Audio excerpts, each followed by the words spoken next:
Baik, terima kasih Opung Salomboru. Mari kita bersatu dalam doa.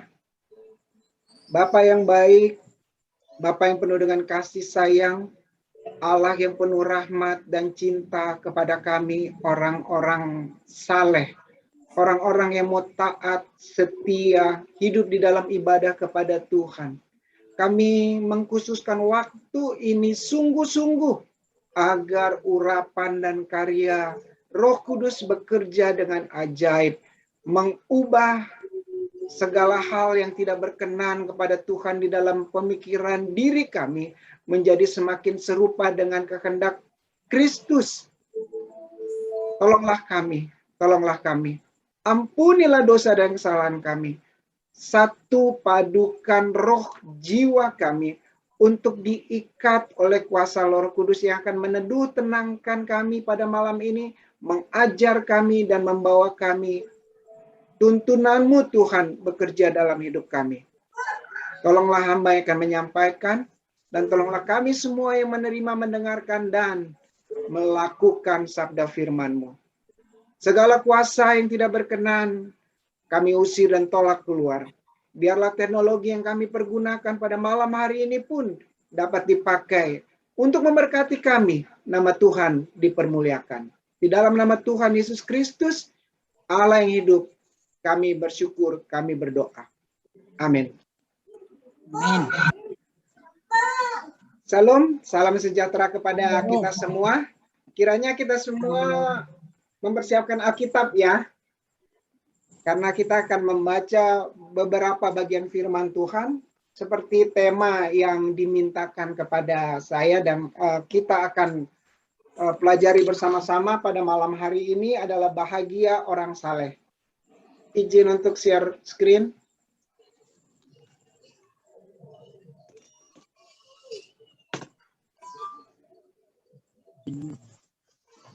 Mazmur. Belum nampak.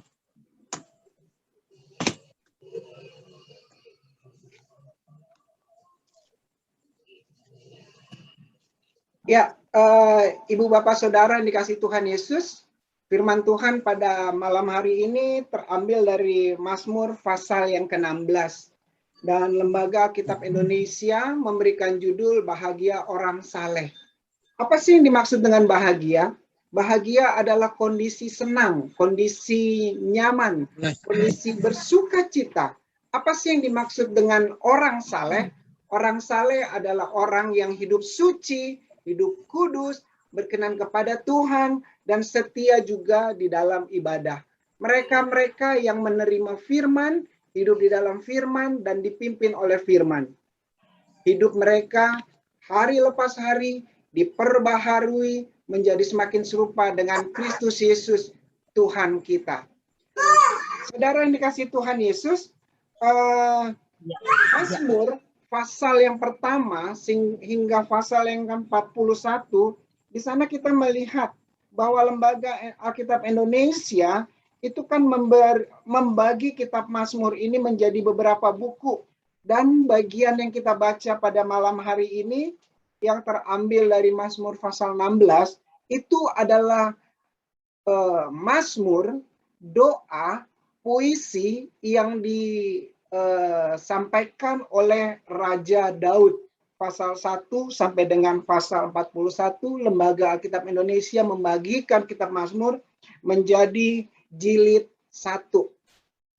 Di dalam pasal 16, ayat yang pertama kita menemukan kata miktam, gitu ya. Miktam itu apa sih? Dalam kamus Ibrani modern, miktam itu bermakna epigram atau a short of poem atau puisi. Puisi yang berisi tuntunan atau ajaran hidup.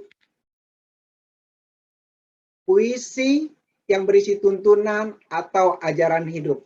Pada malam hari ini kita akan bagi menjadi 3. 1, kita belajar bagaimana membaca Alkitab dengan narasi seperti orang membaca puisi. Yang kedua, kita akan belajar bersama bagian firman Tuhan menggali bagian firman ini nanti akan menjadi 3 bagian. Dan yang ketiga, kita akan bersama-sama membuat satu konklusi, membuat satu kesimpulan apa yang kita pelajari pada malam hari ini. Kita mulai bagian ini. Jemaat yang berbahagia, semua orang di dunia pasti ingin meraih kebahagiaan. Ada banyak langkah ya yang diupayakan agar seorang itu menemukan kebahagiaan. Bahkan ada orang yang mencari kebahagiaan dengan bekerja terus-menerus sampai dengan lupa waktu.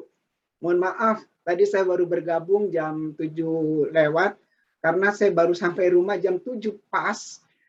Rencana saya memang ingin ada agak kebimbangan juga. Saya mau menyampaikan dari kantor, atau saya menyampaikan dari rumah gitu ya. Tapi saya putuskan saya menyampaikan dari rumah hingga ya tadi telat bergabung di ibadah kita ini. Ada orang yang berusaha mencari kebahagiaan yang dengan bekerja sampai lupa waktu. Puji Tuhan. Saya melihat hari ini ada 16 device. Ada satu device yang berisi dua jemaat, ada juga yang lebih dari 2 jemaat. Artinya kalau 2 aja 30 lebih gitu ya mungkin ya. 30 lebih jemaat, atau ya sekitar ya 25 atau 30. Dan itu menjadi sukacita bagi kita. Sekalipun kita bekerja, sekalipun kita memiliki waktu-waktu untuk diri kita, kita mengkhususkan mencari kebahagiaan tidak seperti orang dunia, tapi kita mencari kebahagiaan dalam versi tuntunan firman Tuhan, yaitu melalui ibadah pada malam hari ini. Apa yang dilakukan orang juga termasuk orang Kristen mencari, menemukan kebahagiaan, ada juga yang diikuti dengan kebiasaan duniawi. Namun bedanya adalah kalau kita mencari kebahagiaan dengan kebiasaan duniawi, seperti yang orang dunia lakukan, hasilnya adalah apa? Hasilnya adalah kesia-siaan. Mereka tidak akan menemukan kebahagiaan yang sejati. Kalaupun mereka menemukan, mereka merasakan kebahagiaan itu adalah kebahagiaan yang semu, kebahagiaan yang sesaat, bukan kebahagiaan yang sejati. Lalu bagaimana kita mendapatkan, menikmati, menemukan, dan menghidupi kebahagiaan yang sejati? Kita tahu itu berasal dari Tuhan. Nanti kita akan melihat sumber dari kebahagiaan sejati itu siapa. Wycliffe, salah seorang teolog, berkata bahwa di dalam Mazmur pasal yang ke-16 ini menggambarkan kepercayaan dari Daud, merupakan pengakuan segenap hati tentang sukacita, tentang bahagia yang lahir dari iman dan di dalam kesetiaan. Sekalipun nanti di beberapa ayat kita akan menemukan kondisi yang terjadi di sekitar Raja Daud adalah kondisi kemurtatan. Murtad artinya bertolak dari kebenaran, bertolak dari Allah, dan menyembah berhala begitu luas. Latar belakang inilah yang membedakan kebahagiaan orang-orang lain selain Daud yang saleh dibandingkan dengan kebahagiaan orang-orang di luar orang percaya. Kita mulai dengan bagaimana kita membaca puisi ini.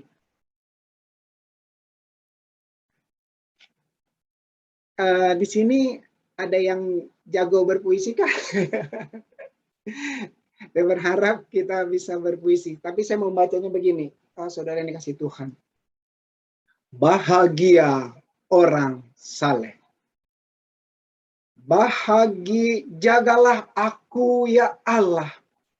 Sebab padamu aku berlindung. Aku berkata kepada Tuhan, Engkaulah Tuhanku. Tidak ada yang baik bagiku selain Engkau. Orang-orang kudus yang ada di tanah ini, merekalah orang mulia yang selalu menjadi kesukaanku. Bertambah besar kesedihan orang-orang yang mengikuti Allah lain. Aku tidak akan ikut mempersembahkan korban curahan mereka yang dari darah. Juga tidak akan menyebut-nyebut nama mereka di bibirku. Ya Tuhan, Engkaulah bagian warisanku dan pialaku. Engkau sendirilah yang meneguhkan bagian yang diundikan kepadaku. Tali pengukur jatuh bagiku di tempat-tempat yang permai. Iya, milik pusakaku menyenangkan hatiku. Aku memuji Tuhan yang telah memberi nasihat kepadaku. Iya, pada waktu malam hati nuraniku mengajari aku. Aku senantiasa memandang kepada Tuhan. Karena ia berdiri di sebelah kananku, aku tidak goyah. Sebab itu hatiku bersuka cita dan jiwaku bersorak-sorak. Bahkan tubuhku akan diam dengan tentram. Sebab Engkau tidak menyerahkan aku ke dunia orang mati. Dan tidak membiarkan orang kudus-Mu melihat kebinasaan. Engkau memberitahukan kepadaku jalan kehidupan. Di hadapan-Mu ada sukacita berlimpah-limpah.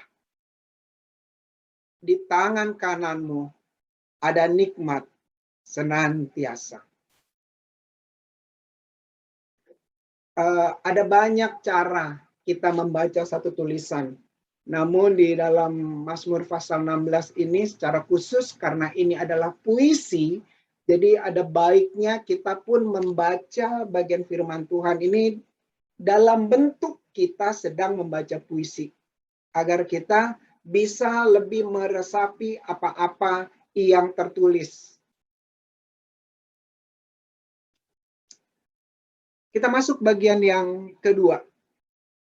Pada malam hari ini kita melihat bahwa bahagia orang saleh itu saya menemukan dan saya mengangkat menjadi 3 bagian. Yang pertama di ayat yang pertama.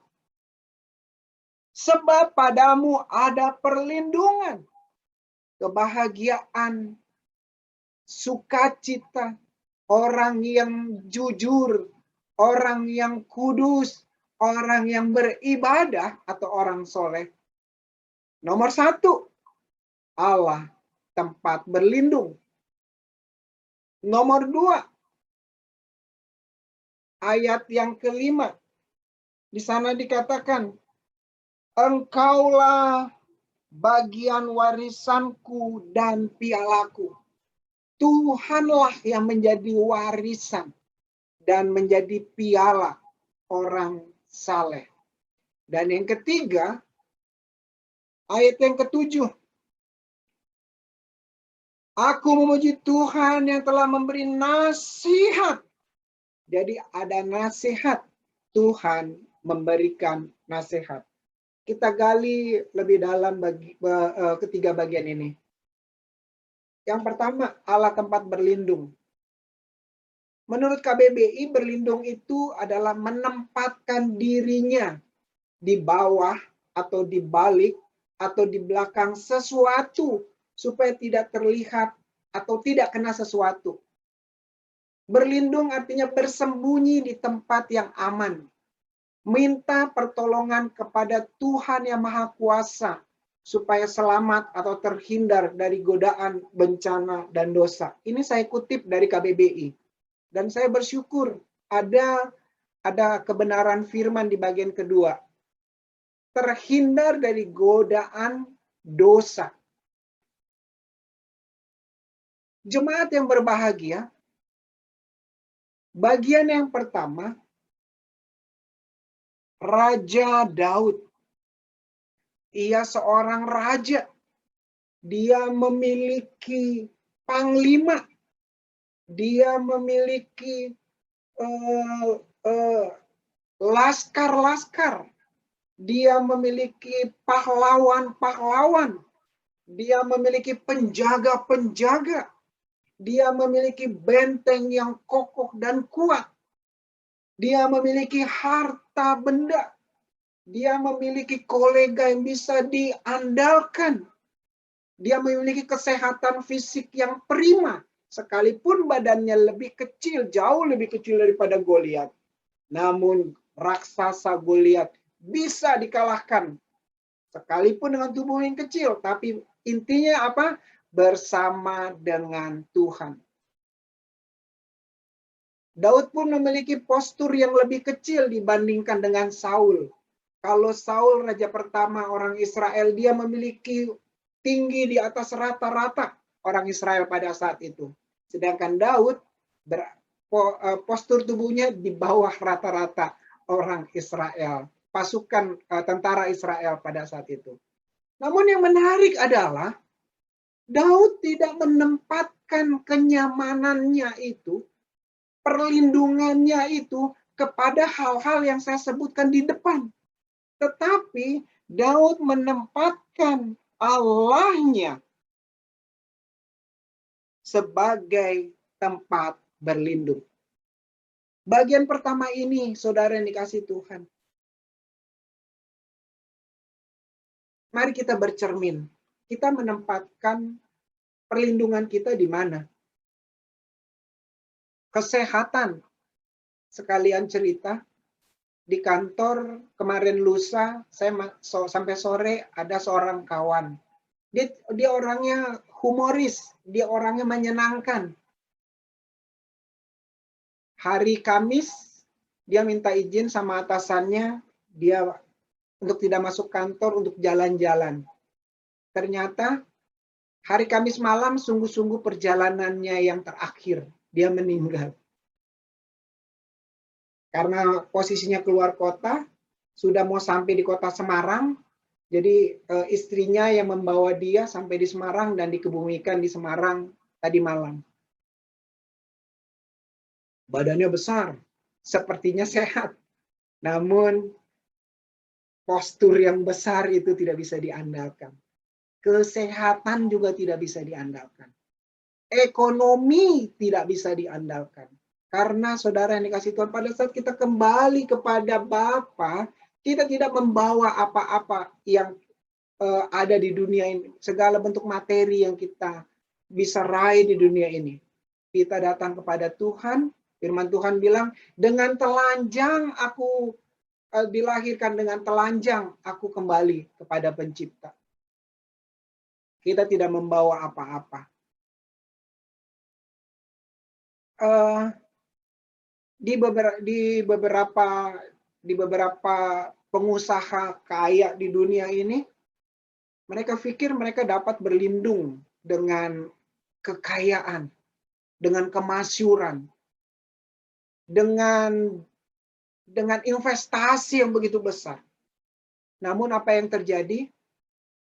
Pandemi COVID-19 itu merebut hartanya, merampas investasinya, dan banyak orang yang menjadi jatuh miskin. Sekalipun punya pengawal, sekalipun punya bodyguard, namun ternyata karena kejahatan yang begitu besar dan begitu masif, banyak ada di sekitar kita, saudara dikasih Tuhan, bisa saja segala bentuk ancaman, segala bentuk penyerangan terjadi kepada orang-orang yang seolah-olah terlindungi. Namun beda dengan Daud. Dia menjadikan Allah tempat berlindung. Dari apa? Kita melihat di ayat yang keempat, di sini ada paradoks, di sini ada sesuatu yang terbalik. Betapa besar kesedihan orang yang mengikuti Allah lain.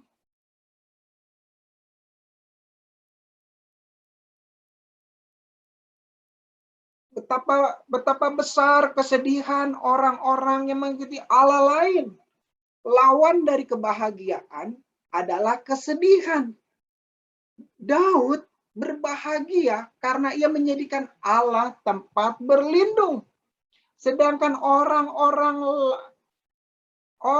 yang mengikuti Allah lain, ditulis di sana ayat 4, bertambah besar kesedihan.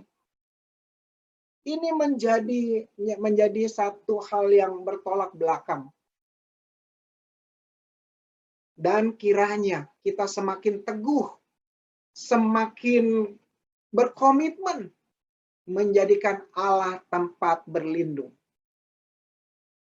Menjadikan Allah saja satu-satunya tempat berlindung. Dan kita bisa berkata kepada diri kita, kepada orang lain sebagai kesaksian, dan kita memuji Tuhan. Ayat yang kedua, Engkaulah Tuhanku, tidak ada yang baik bagiku selain Engkau. Kalau saya sebagai panglima pasukan kerajaan Israel, mungkin saya bisa marah. Loh, terus apa yang aku lakukan ini apakah tidak baik? Para pahlawan, para perwira, para pelayan dari Raja Daud, bisa saja mereka kecewa karena seolah-olah mereka tidak dianggap. Namun hal ini juga Daud mengajarkan kepada dirinya, kepada keluarganya, kepada anggota kerajaannya, bahwa Allah lah tempat ia berlindung. Bagian yang pertama, jemaat yang dikasihi Tuhan, sekalipun PPKM sudah level 3, namun kita terus perlu memperkuat protokol kesehatan. Selalu menggunakan masker, selalu mencuci tangan, selalu menjaga jarak, menjaga kesehatan kita dengan bergantung kepada Tuhan. Ya, bukan karena kita memiliki prokes kuat sehingga kita yakin aman, yakin sehat. No. Tetapi kita lakukan itu sebagai bentuk ketaatan kita kepada Tuhan, sebagai bentuk ketaatan kita kepada pemerintah, sebagai bentuk bahwa kita memiliki tugas dan tanggung jawab untuk sungguh-sungguh menjaga kesehatan, agar dengan kesehatan yang optimal kita dapat terus melayani Tuhan. Bagian yang kedua, Tuhanlah warisan dan piala. KBBI bilang warisan adalah sesuatu yang diwariskan. Piala, cawan berkaki sebagai hadiah para pemenang. Jemaat yang berbahagia, pada bagian ini kita mau lihat warisan. Siapa sih yang dapat warisan? Gitu ya. Yang dapat warisan adalah mereka yang secara hukum itu terkait dengan orang yang memberikan warisannya.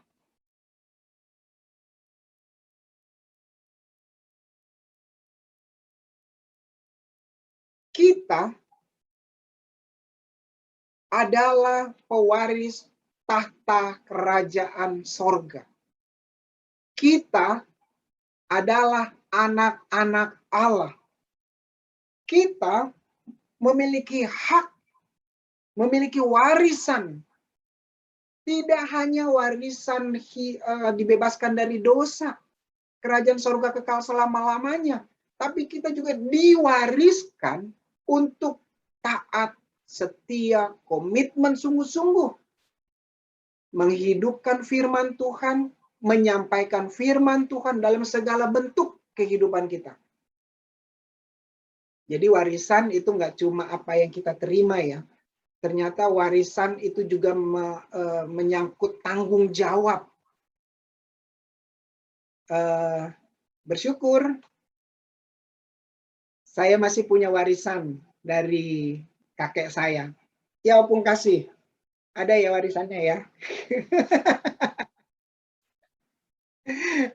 Saya yakin kita juga para orang tua sudah mempersiapkan warisan yang kita bisa berikan kepada anak mantu cucu kita, penerus keturunan kita. Saudara yang dikasihi Tuhan, pada bagian ini warisan kita itu adalah Tuhan sendiri gitu loh. Kita melihatnya seperti itu. Tuhan sendiri yang menjadi warisan, bukan berkat-berkatnya saja, bukan kebaikannya saja, bukan kasihnya saja, tapi Tuhanlah yang menjadi warisan kita. Kita melihat ini menjadi sesuatu yang besar gitu ya. Tuhanlah warisan. Sama seperti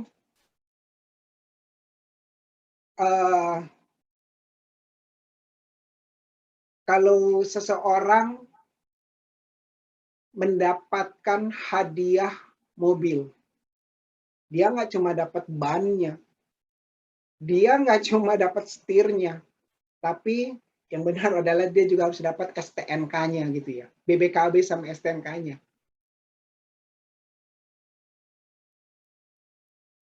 Kalau kita sudah mendapatkan Tuhan sebagai warisan yang berharga, saudara yang dikasih Tuhan, maka hal-hal lain itu menjadi tidak penting. Karena apa?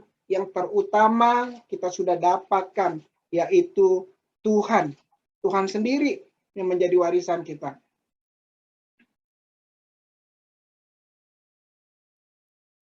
1 Yohanes 5 ayat ke-12. 1 Yohanes 5 ayat 11 dan 12. Dan inilah kesaksian itu, Allah telah mengaruniakan hidup yang kekal kepada kita, dan hidup itu ada di dalam Anaknya. Barang siapa memiliki anak, ia memiliki hidup. Barang siapa tidak memiliki anak, ia tidak memiliki hidup. Seperti ini. Jadi Tuhan mengaruniakan hidup yang kekal. Hidup itu ada di dalam Yesus Kristus. Siapa yang memiliki Yesus Kristus, dia memiliki hidup. Kiranya bagian ini mendorong kita untuk bersungguh-sungguh mengarahkan seluruh hidup kita kepada Kristus, firman-Nya, karena itulah bagian kita yang indah dan mulia. Itulah warisan kita sebagai orang yang saleh. Yang menarik, saudara dikasih Tuhan, ayat yang ke-6 bilang begini, tali pengukur jatuh bagiku di tempat yang permai. Gitu ya. Milik pusakaku menyenangkan hatiku. Warisan itu biasanya tuh benda-benda pusaka ya, salah satunya benda-benda pusaka seperti itu ya. Dan itu menyenangkan hatiku. Tuhanlah warisan yang terbesar. Dia juga sebagai piala, itu yang dituliskan oleh pemazmur di ayat yang kelima bagian A, warisanku dan pialaku. Piala itu hanya diberikan kepada pemenang. Ya. Tuhan menjadikan kita orang saleh itu dengan goals gitu, dengan kualitas sebagai pemenang. Sebelum kita berjuang, sebelum kita menghadapi tantangan, hasilnya belum ada, tetapi DNA orang percaya, DNA orang saleh adalah kualitas pemenang. Dan Tuhan menjadi piala. Puji Tuhan. Puji Tuhan. Inilah yang dipuisikan oleh Daud gitu ya. Betapa Tuhanlah sebagai warisan dan pialanya.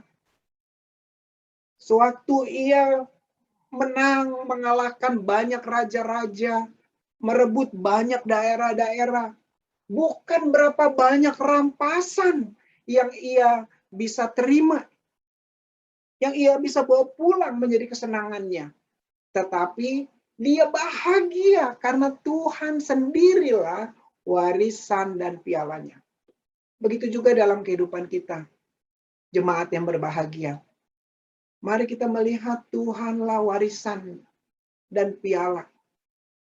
Kalau di rumah kita ada seperti saya menerima warisan dari bapak mertua yang sudah kembali kepada Tuhan, ada jas, ada batik, ada pakaian gitu.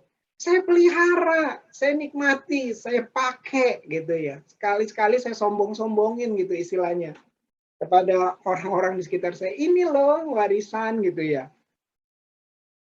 Dari opung saya pun saya menerima ada satu baju batik. Meskipun kekecilan, tapi sekali-sekali saya mau pakai itu. Dulu kekecilan, tapi sekarang sudah enggak. Karena postur saya sudah mulai ramping gitu ya. Ya, saudara yang dikasih Tuhan, tentu kita mau jaga ya warisan. Demikian juga kita harus jaga hati kita di dalam kekudusan ketulusan kepada Tuhan. Seperti halnya piala. Piala nggak mungkin taruh di gudang atau taruh di tempat yang tersembunyi. Tidak. Piala pasti ditaruh di satu etalase di mana orang lain bisa melihat, bisa menikmati, bisa mensyukuri, dan bisa termotivasi juga untuk kalau kita mendapatkan piala itu, orang lain pun termotivasi untuk bisa menjadi pribadi-pribadi yang memperoleh piala. Tuhan adalah piala. Maka, saudara yang dikasih Tuhan, kita menempatkannya itu menjadi identitas kita.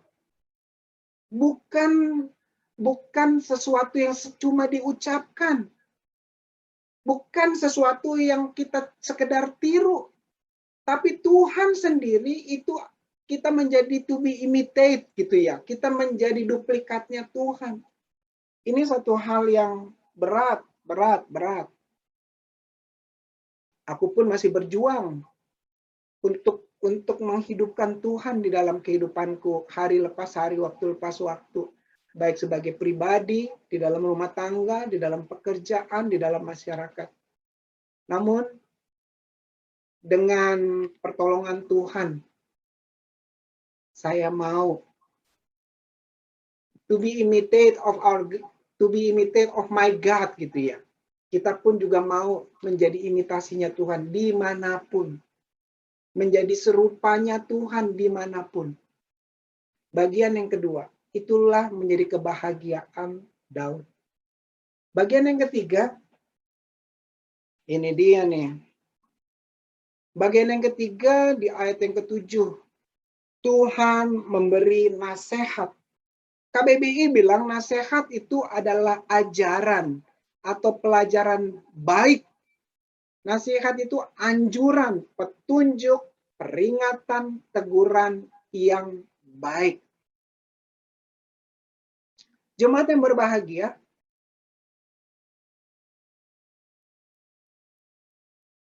banyak orang mencari advisor, orang yang bisa memberikan nasihat, atau konselor, atau pribadi-pribadi yang bisa mengarahkan dia, menemukan kegagalannya, permasalahannya, dan mencoba membantu ia, kanseli, menjadi pribadi yang lebih baik lagi. Menjadi advisor, Bu Niken, gaji advisor berapa ya? advisor, ya menjadi pemberi masukan hukum gitu ya. Para lawyers terkenal di bangsa kita ini, mereka dibayar hitungannya tuh ada satuan waktu gitu ya. Dan nilainya tuh nggak 7 digit, jauh dari situ untuk jangka waktu yang sangat sedikit. Para motivator, pembicara-pembicara yang dipakai oleh banyak perusahaan, itu pun dibayarnya dengan nilai yang tinggi. Banyak orang mencari nasihat kepada orang-orang. Bahkan yang konyolnya, orang normal itu mencari nasihat kepada pohon, kepada gunung, kepada batu. Dan yang di sini kita melihat bahwa orang-orang di sekitar Daud, mereka mencari nasihat kepada siapa? Allah lain, kepada ilah-ilah yang tidak bisa punya mata, tidak bisa melihat, punya mulut tidak bisa bicara, punya telinga tidak bisa mendengar, punya tangan kaki tidak bisa digerakkan, dia tidak bisa apa-apa. Kepada merekalah orang-orang sejaman dengan Raja Daud datang meminta petunjuk. Sebagai seorang raja, tentu Daud memiliki penasehat-penasehat kerajaan. Tugas mereka adalah memberikan arahan, memberikan petunjuk, kalau perlu peringatan dan teguran, agar kepemimpinan Daud itu menjadi raja yang sungguh-sungguh bermanfaat bagi masyarakatnya. Terlebih tentu juga ada para imam yang menjadi penasehat, memberi nasihat kepada Raja Daud untuk hidup taat, takut akan Tuhan. Hal yang ketiga kita melihat di sini. Tuhan sendiri yang menjadi advisor-nya dia. Tuhan sendiri yang memberi nasihat. Directly Tuhan memberi nasihat kepada Daud. Nasihatnya itu ayat 7 bilang mengajari Daud. Ayat 11 bilang menunjukkan jalan kehidupan. Bukan jalan kebinasaan. Seperti yang diparadoks di ayat yang keempat tadi. Pasal 16 ayat yang keempat. Bukan jalan kebinasaan. Tuhan memberikan nasihat kepada Daud. Memberikan jalan kehidupan. Firman Tuhan bilang, Yesus berkata, Akulah jalan, kebenaran, dan hidup. Tidak ada seorang pun datang kepada Bapa kalau tidak melalui aku.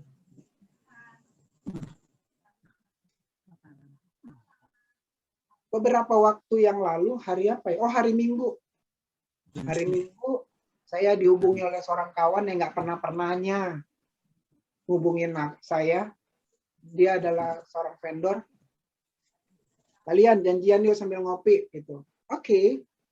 Saya izin sama istri dan anak-anak, diizinkan. Saya berdoa, Tuhan mau ada apa ini gitu ya. Dan singkat cerita, saya ketemu sama dia mengawali pembicaraan dengan Palian. Saya mengikuti statusnya Palian. Ada hal baik dia orang Muslim gitu. Yang saya bisa lihat. Oh, terima kasih. Puji Tuhan, saya bilang gitu. Kiranya bermanfaat. Lalu dia bicara mengenai konteks dari kitab sucinya. Saya bicara dari konteks Alkitab. Dan saya menyatakan bahwa Sirotol Mustaqim itu, jalan yang lurus itu adalah satu pribadi, yaitu Isa alaihissalam. Gitu. Karena apa? kalau kita melihat struktur para nabi, gitu. Struktur para nabi itu turun dari keturunan Ibrahim.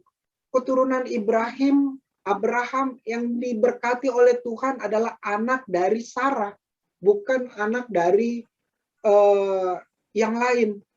Siapa anak dari Sarah? Yaitu Yakub dan bukan Ismail. Kita lihat dari sedikit cerita dari Abraham, Ibrahim, terus semua nabi itu lahir dari garis keturunan Ishak.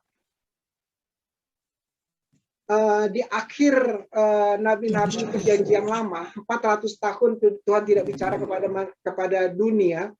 Di 400 setelah 400 tahun itu Tuhan datang sebagai pribadi yang bernama Yesus Kristus. Dia adalah Allah sendiri, dan dalam konteks mereka disebut dengan Nabi Isa alaihissalam. Itulah Allah sendiri yang menyelamatkan. Namun apa yang terjadi? Ternyata dunia jadi belak-belakan aku ceritanya. Ternyata dunia dan pengajaran itu membelokkan.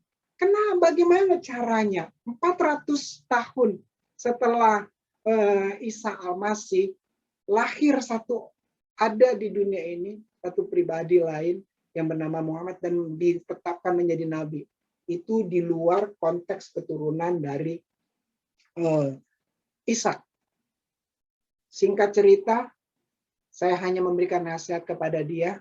Salah satunya, jalan yang lurus, jalan kebenaran itu ada di dalam Isa Al-Masih yang saya kenal, imani sebagai Tuhan dan Juru Selamat. Kehidupan yang sesungguhnya adalah kehidupan setelah kita hidup di dunia ini.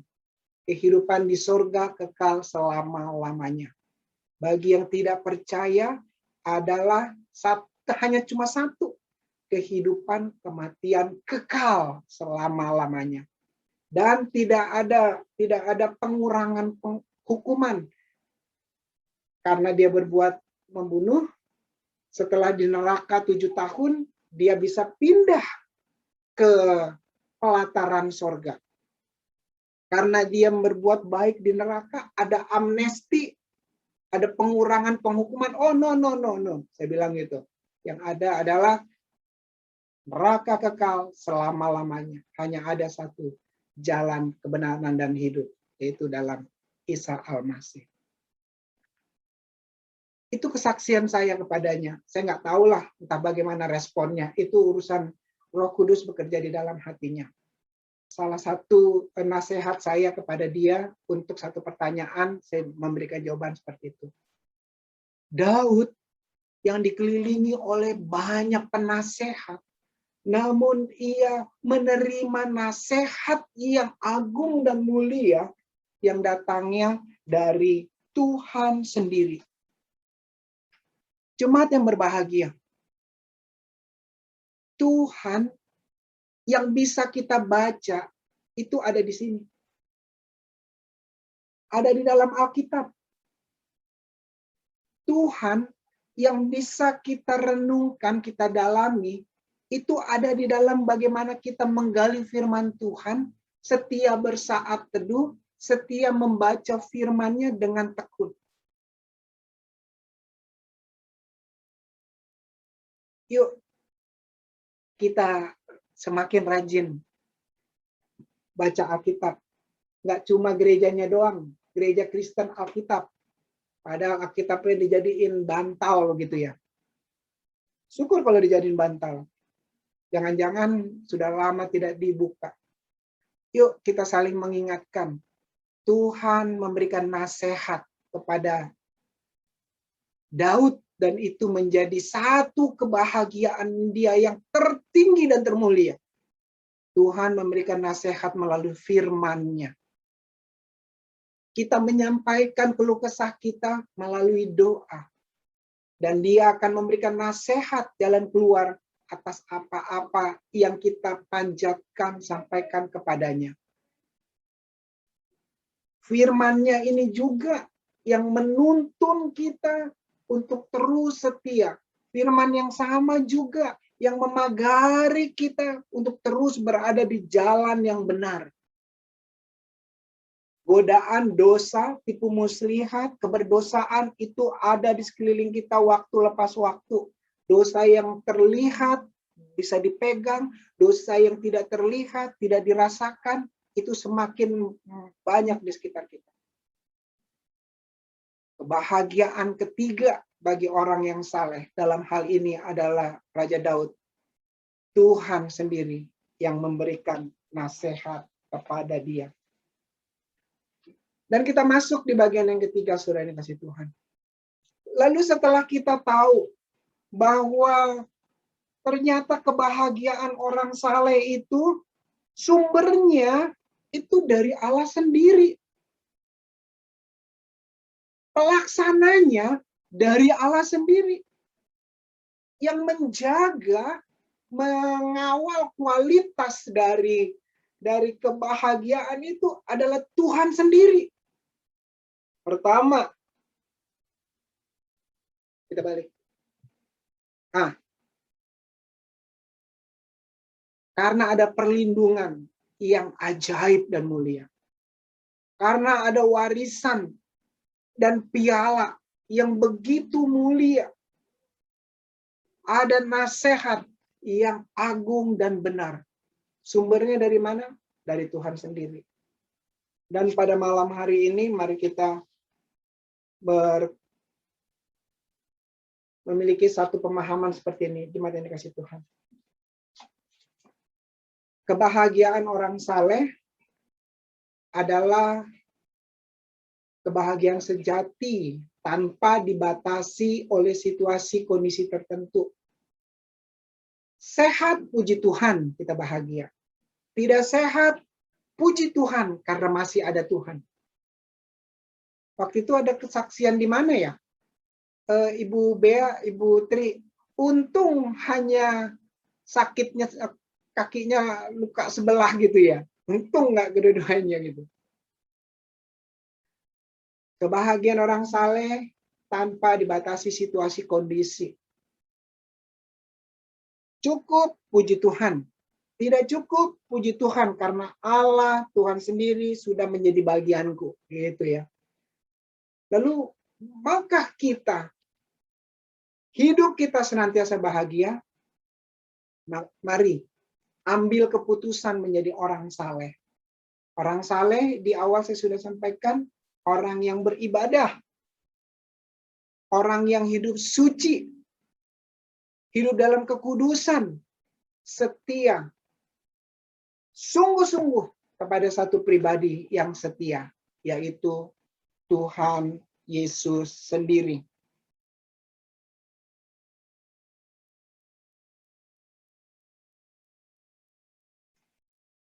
Satu lagi bagian ayat firman Tuhan yang akan menutup.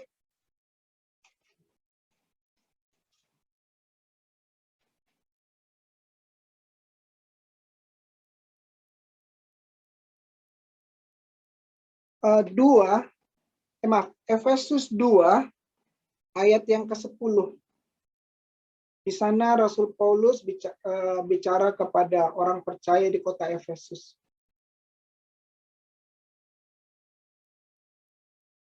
Karena kita ini buatan Allah, diciptakan dalam Kristus Yesus untuk melakukan pekerjaan baik yang dipersiapkan Allah sebelumnya. Ia mau supaya kita hidup di dalamnya. Kita buatan Allah. Ada tujuan Allah dalam hidup kita. Yang awal dan goals-nya Allah di tengah-tengahnya. Tuhan meminta kita berkomitmen. Apa itu? Kita hidup di dalamnya. Hidup di dalam Tuhan itu adalah kebahagiaan yang termulia. Tuhan Yesus memberkati kita. Mari kita bersatu di dalam doa.